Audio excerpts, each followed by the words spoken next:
അമൃത് Veni hair elixir presents daily news സായാഹ്ന വാർത്തകൾ powered by Pulimoottil silks KSFE. എന്താ ഒരു മൂഡ് ഓഫ്? ഇപ്പൊ മുടി വല്ലാതെ കൊഴിയുന്നുണ്ട്, അതാ തോന്നുന്നു. ഈസ്ട്രജന്റെയും വൈറ്റമിൻ ഡിയുടെയും കുറവാണ് മിക്ക സ്ത്രീകളുടെയും മുടി കൊഴിച്ചിലിന്റെ പ്രധാന കാരണം. അമൃത് Veni hair elixir for women സ്ത്രീകളുടെ മുടിയുടെ വളർച്ചയ്ക്കും ശക്തിക്കും അത്യാവശ്യമായ herbal ഈസ്ട്രജനാലും vitamin ഡിയാലും സമ്പുഷ്ടമാക്കിയതാണ് Amrit Veni hair elixir for women. നമസ്കാരം, ഞാൻ പ്രവീജ വിനീത്. ഡെയിലി ന്യൂസിന്റെ സായന്ന വാർത്തകളിലേക്ക് സ്വാഗതം. ഇന്ന് ഡിസംബർ 5 വ്യാഴാഴ്ച. സ്മാർട്ട് സിറ്റി പദ്ധതിയിൽ നിന്നുള്ള ടീകോമിന്റെ പിന്മാറ്റത്തിന് പിന്നാലെ വിവാദങ്ങൾ. പദ്ധതിയിൽ നിന്ന് പിന്മാറുന്ന ടീകോമിന് നഷ്ടപരിഹാരം നൽകാനുള്ള മന്ത്രിസഭാ തീരുമാനം കരാറിന് വിരുദ്ധമെന്ന് റിപ്പോർട്ട്. 2007 സ്മാർട്ട് സിറ്റി കരാർ പ്രകാരം പദ്ധതി പരാജയപ്പെട്ടാൽ ടീകോം സർക്കാരിനാണ് നഷ്ടപരിഹാരം നൽകേണ്ടതെന്നാണ് റിപ്പോർട്ട്.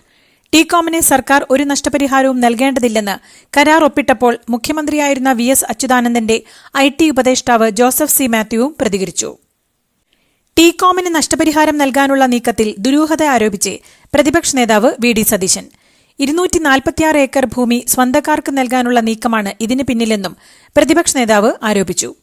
CPMന്റെയും BJPയുടെയും വികസന വിരുദ്ധ സമീപനം മൂലം കേരളത്തിൽ വൻ IT കുതിച്ചുചാട്ടം കൊണ്ടുവരേണ്ടിയിരുന്ന സ്മാർട്ട് സിറ്റി പദ്ധതിയും ഇല്ലാതായെന്ന് K. സുധാകരൻ MPയും വ്യക്തമാക്കി. ദശാബ്ദങ്ങളായി അടയിരുന്ന ഒരു പദ്ധതി റദ്ദാക്കുമ്പോൾ കേരളത്തിലേക്ക് വരാനിരിക്കുന്ന നിക്ഷേപകർക്ക് എന്ത് സന്ദേശമാണ് സംസ്ഥാന സർക്കാർ നൽകുന്നതെന്നും K. സുധാകരൻ ചോദിച്ചു. സ്മാർട്ട് സിറ്റി എന്ന ആശയത്തിൽ നിന്നും സർക്കാർ പിൻവാങ്ങുന്നില്ലെന്നും സ്ഥലം പൂർണ്ണമായും സർക്കാർ മേൽനോട്ടത്തിൽ ഉപയോഗിക്കുമെന്നും വ്യവസായ വകുപ്പ് മന്ത്രി P. രാജീവ് വ്യക്തമാക്കി. ടീകോം കരാർ പിന്മാറാൻ നേരത്തെ തന്നെ കത്ത് നൽകിയിരുന്നതായും ഒരു കമ്മിറ്റി രൂപീകരിച്ച് അവർക്ക് നൽകേണ്ട നഷ്ടപരിഹാരത്തെക്കുറിച്ച് തീരുമാനിക്കുമെന്നും മന്ത്രി അറിയിച്ചു. ടീകോം UAEക്ക് പുറത്ത് കാര്യമായ പദ്ധതികളൊന്നും നടത്തുന്നില്ലെന്നും പദ്ധതിയിൽ കാര്യമായി പ്രവർത്തനങ്ങളൊന്നും ചെയ്തിട്ടില്ലെന്നും രണ്ടു കൂട്ടരുടെയും താൽപര്യപ്രകാരമാണ് ഭൂമി തിരിച്ചുപിടിക്കുന്നതെന്നും മന്ത്രി വ്യക്തമാക്കി. LDF സർക്കാർ സ്മാർട്ട് സിറ്റിയെ ഞെക്കിക്കൊന്നുവെന്ന് PK കുഞ്ഞാലിക്കുട്ടി. നഷ്ടപരിഹാരം നൽകുക എന്നത് വിചിത്രമായ നടപടിയാണെന്നും വലിയ പ്രതീക്ഷയിൽ UDF കൊണ്ടുവന്ന പ്രൊജക്ടാണിതെന്നും അദ്ദേഹം പറഞ്ഞു.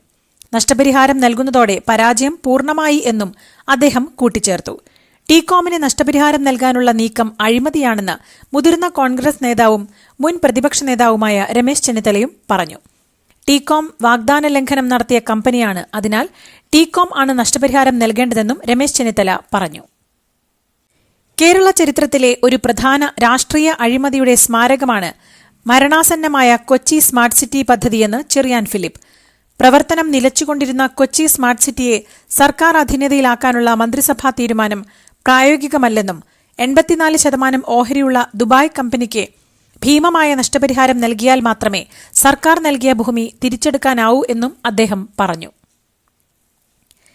കേരളത്തിന്റെ ദേശീയപാത പദ്ധതികൾക്ക് എത്ര ലക്ഷം കോടിയും നൽകാൻ കേന്ദ്രം തയ്യാറാണെന്നും നിർമ്മാണ സാമഗ്രികളുടെ GST വേണ്ടെന്നുവെച്ചാൽ സ്ഥലമേറ്റെടുപ്പിനുള്ള സംസ്ഥാന വിഹിതം നൽകേണ്ടതില്ലെന്നും കേന്ദ്ര ഗതാഗത മന്ത്രി നിതിൻ ഗഡ്കരി. സ്ഥലമേറ്റെടുപ്പിനായി സംസ്ഥാന സർക്കാർ 5000 കോടി രൂപ നൽകിയതായും കൂടുതൽ തുക നൽകാൻ നിർവാഹമില്ലെന്ന് മുഖ്യമന്ത്രി അറിയിച്ചതായും മന്ത്രി രാജ്യസഭയിൽ പറഞ്ഞു.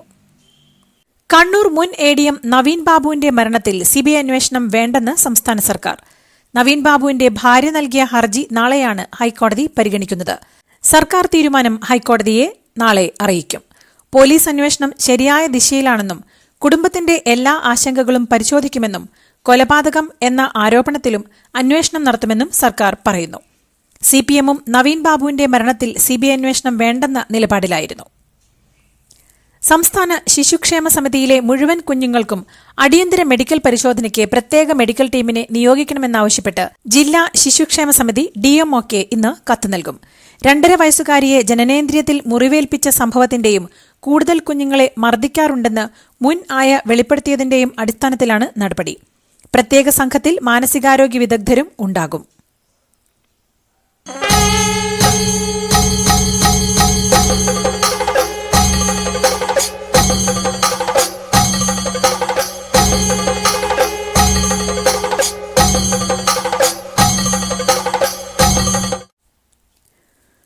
പൂജാ ബമ്പർ ഭാഗ്യക്കുറിയുടെ 1ാം സമ്മാനമായ 12 കോടി അടിച്ച ഭാഗ്യവാൻ കൊല്ലം കരുനാഗപ്പള്ളി സ്വദേശി ദിനേശ് കുമാർ.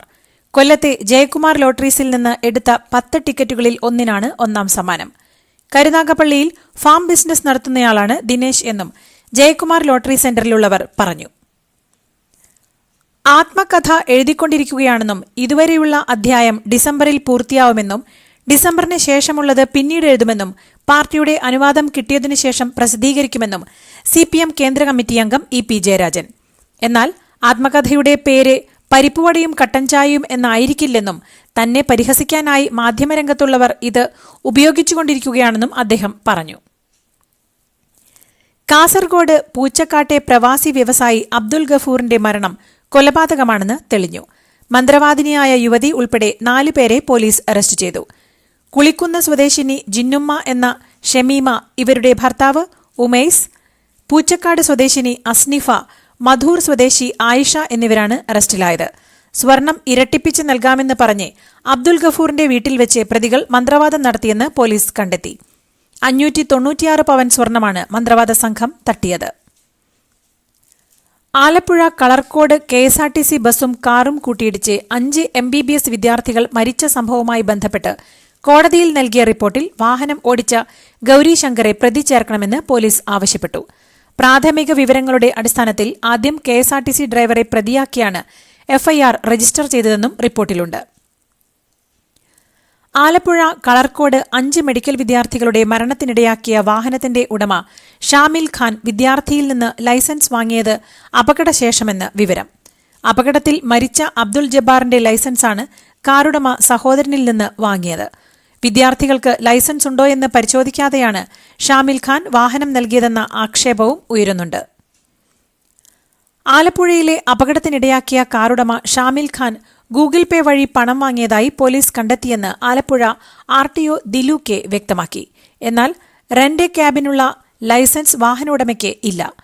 നിയമവിരുദ്ധമായി റെന്റ് ക്യാബ് നൽകിയതിനാൽ RC ബുക്ക് റദ്ദാക്കുമെന്നും വാഹന ഉടമയ്ക്കെതിരെ പ്രോസിക്യൂഷൻ നടപടി ഉണ്ടാകുമെന്നും കോടതിയിൽ റിപ്പോർട്ട് നൽകുമെന്നും RTO അറിയിച്ചു. എലത്തൂരിൽ HPCL ടാങ്കിൽ നിന്ന് ഇന്ധനം ചോർന്ന സംഭവത്തിൽ HPCLന് വീഴ്ച സംഭവിച്ചില്ലെന്ന് ഡെപ്യൂട്ടി കളക്ടർ അനിതകുമാരി. പ്ലാന്റിൽ വിശദമായ പരിശോധന നടത്തിയിട്ടുണ്ടെന്നും ഓവർഫ്ലോ ഉണ്ടായെന്നും അലാം സംവിധാനം കൃത്യമായി പ്രവർത്തിച്ചില്ലെന്നുമാണ് HPCL അധികൃതർ വ്യക്തമാക്കുന്നതെന്നും അവർ പറഞ്ഞു. സെപ്റ്റിക് ടാങ്കിൽ വീണ കാട്ടാനക്കുട്ടിയെ രക്ഷിക്കാനുള്ള 4 മണിക്കൂർ നീണ്ട വനംവകുപ്പ് ഉദ്യോഗസ്ഥരുടെ രക്ഷാദൌത്യം വിഫലമായി. പാലപ്പിള്ളി എലിക്കോട് നഗറിൽ സെപ്റ്റിക് ടാങ്കിൽ വീണ കാട്ടാനക്കുട്ടിയാണ് ചെരിഞ്ഞത്. എലിക്കോട് റാഫി എന്നയാളുടെ വീട്ടിലെ കുഴിയിലാണ് കാട്ടാന വീണുകിടന്നത്. പാലപ്പിള്ളി റേഞ്ച് ഫോറസ്റ്റ് അധികൃതർ സ്ഥലത്തെത്തി JCB ഉപയോഗിച്ച് ആനയെ രക്ഷിക്കാൻ ശ്രമം നടത്തിയെങ്കിലും വിഫലമായി. മോൾക്ക് ബർത്ത്ഡേ ഗിഫ്റ്റ് വാങ്ങണ്ടേ? ഷോപ്പിൽ കൊണ്ടുപോയി ഇഷ്ടമുള്ളത് വാങ്ങി കൊടുക്കാം. അപ്പൊ ഏട്ടൻ വരുന്നുണ്ടോ? ഗിഫ്റ്റ് കാർഡ് വരും. അതെ, ഓരോ ചിട്ടിയിലും ഒരാൾക്ക് 5000 രൂപയുടെ ഗിഫ്റ്റ് കാർഡ് സമ്മാനം. മെഗാ സമ്മാനമാണെങ്കിലോ പുതുപുത്തൻ ബെൻസ് കാറും. 2ാം സമ്മാനം ഇന്നോവ ക്രിസ്റ്റ, അതും 17 എണ്ണം. ഇത്തവണ സമ്മാനങ്ങളുടെ നക്ഷത്രത്തിലക്കവുമായി KSFE ഗാലക്സി ചിട്ടികൾ. സംഭൽ വിഷയത്തെക്കുറിച്ച് ചർച്ച ചെയ്യണമെന്നാവശ്യപ്പെട്ട് പ്രതിപക്ഷാംഗങ്ങൾ പ്രതിഷേധിച്ചതിന് പിന്നാലെ ലോക്സഭ ഉച്ചയ്ക്ക് ശേഷം 2 മണിവരെ നിർത്തിവച്ചു. അദാനി ഗ്രൂപ്പിനെതിരെ US-ൽ ഉയർന്ന ആരോപണങ്ങളുടെ പശ്ചാത്തലത്തിൽ വിഷയത്തിൽ JPC അന്വേഷണം ആവശ്യപ്പെട്ട് ലോക്സഭയിൽ പ്രതിപക്ഷം മുദ്രാവാക്യം വിളിച്ചു. കർണാടക ദക്ഷിണ കന്നഡ ജില്ലയിലെ യുവമോർച്ച പ്രവർത്തകൻ പ്രവീൺ നെട്ടാരുവിനെ കൊലപ്പെടുത്തിയ കേസിൽ ഒളിവിൽ കഴിയുന്നവരുടെ വിവരങ്ങൾ തേടി കേരളം ഉൾപ്പെടെ രാജ്യത്തിന്റെ വിവിധയിടങ്ങളിൽ ദേശീയ അന്വേഷണ ഏജൻസിയുടെ പരിശോധന. കർണാടകയിൽ മാത്രം 16 കേന്ദ്രങ്ങളിൽ പരിശോധന നടന്നു. അന്താരാഷ്ട്ര ചീറ്റ ദിനത്തിൽ ആൺ ചീറ്റപ്പുലികളായ അഗ്നിയെയും വായുവിനെയും കുനോ നാഷണൽ പാർക്കിലെ സംരക്ഷിത വനത്തിലേക്ക് തുറന്നുവിട്ടു.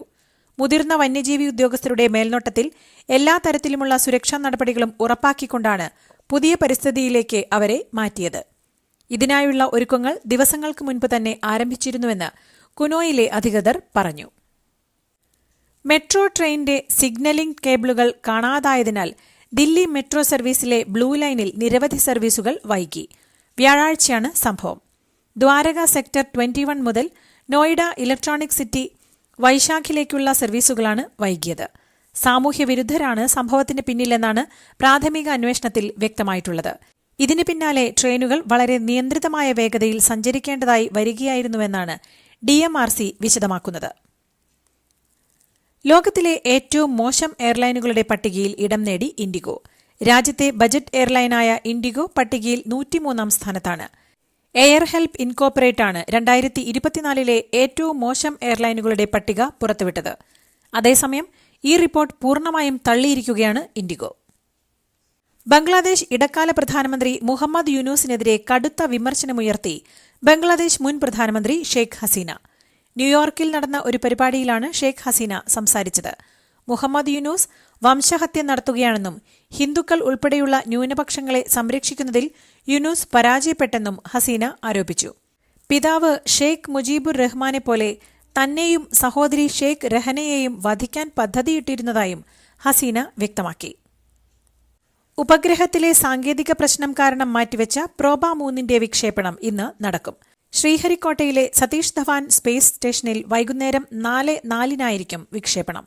സൗരപര്യവേഷണത്തിനായി യൂറോപ്യൻ ബഹിരാകാശ ഏജൻസിയുടെ 2 പേടകങ്ങളെ ഒരേ സമയം ISRO വിക്ഷേപിക്കുന്ന ദൌത്യമാണ് പ്രോബ 3. പലസ്തീനികളെ വീടുകളിൽ നിന്ന് പുറത്തിറക്കാൻ ഇസ്രായേൽ സൈന്യം കരയുന്ന കുട്ടികളുടെയും സഹായത്തിന് നിലവിളിക്കുന്ന സ്ത്രീകളുടെയും ശബ്ദങ്ങൾ ഉപയോഗിച്ചതായി റിപ്പോർട്ട്. ഡ്രോണുകളിൽ നിന്ന് ഉയരുന്ന ഇത്തരം ശബ്ദങ്ങൾ കേട്ട് അഭയാർത്ഥി ക്യാമ്പുകളിൽ നിന്നും പുറത്തിറങ്ങുന്നവർക്ക് നേരെ ഡ്രോണുകളിൽ നിന്ന് തന്നെ വെടിവെക്കുകയായിരുന്നു എന്ന് മനുഷ്യാവകാശ സംഘടനയായ യൂറോമെഡ് ഹ്യൂമൻ റൈറ്റ്സ് മോണിറ്ററിന്റെ ഭാരവാഹിയും മാധ്യമപ്രവർത്തകനുമായ മാഹ ഹുസൈനി പറഞ്ഞു. UAE ദേശീയ ദിനാഘോഷത്തിൽ അൽ ഐൻ നഗരത്തിന് ഗിന്നസ് ലോക റെക്കോർഡ്. ഏറ്റവും നീളം കൂടിയ വെടിക്കെട്ടിനുള്ള റെക്കോർഡാണ് അൽ ഐൻ നഗരത്തിൽ നടന്ന വെടിക്കെട്ടിന് ലഭിച്ചത്. 11.1 കിലോമീറ്റർ ദൂരത്തിലാണ് ഈ മാസം 2-ന് അൽ ഐൻ മുനിസിപ്പാലിറ്റി വെടിക്കെട്ട് സംഘടിപ്പിച്ചത്. 51 പ്ലാറ്റ്ഫോമുകളിൽ നിന്ന് സംഘടിപ്പിച്ച വെടിക്കെട്ട് 50 സെക്കൻഡ് മാത്രമാണ് നീണ്ടുനിന്നത്. അടിയന്തര പട്ടാള നിയമം പിൻവലിച്ചതിനു ശേഷം രാജ്യമൊട്ടാകെ ദക്ഷിണ കൊറിയൻ പ്രസിഡന്റിന്റെ രാജി ആവശ്യപ്പെട്ടുള്ള പ്രതിഷേധം ശക്തമായി. ഇതിനിടയിൽ പ്രസിഡന്റിനെ ഇംപീച്ച് ചെയ്യണമെന്നാവശ്യപ്പെട്ടുള്ള പ്രമേയം പ്രതിപക്ഷം പാർലമെന്റിന്റെ മേശപ്പുറത്ത് വെച്ചിരിക്കുകയാണ്. ഇതിൽ ശനിയാഴ്ച വോട്ടെടുപ്പുണ്ടാകുമെന്നാണ് അന്താരാഷ്ട്ര മാധ്യമങ്ങൾ റിപ്പോർട്ട് ചെയ്യുന്നത്. നാസയുടെ അടുത്ത തലവനായി ഓൺലൈൻ പേയ്മെന്റ് കോടീശ്വരനും ആദ്യത്തെ സ്വകാര്യ ബഹിരാകാശ യാത്രികനുമായ ജാരഡ് ഐസക്മാനെ നാമനിർദ്ദേശം ചെയ്ത് നിയുക്ത president Donald Trump. Government efficiency commission സഹ അധ്യക്ഷനും ട്രംപിന്റെ ഏറ്റവും അടുത്ത ഉപദേശകരിൽ ഒരാളുമായ എലോൺ മസ്കിന്റെ അടുത്തയാളാണ് ഐസക്മാൻ.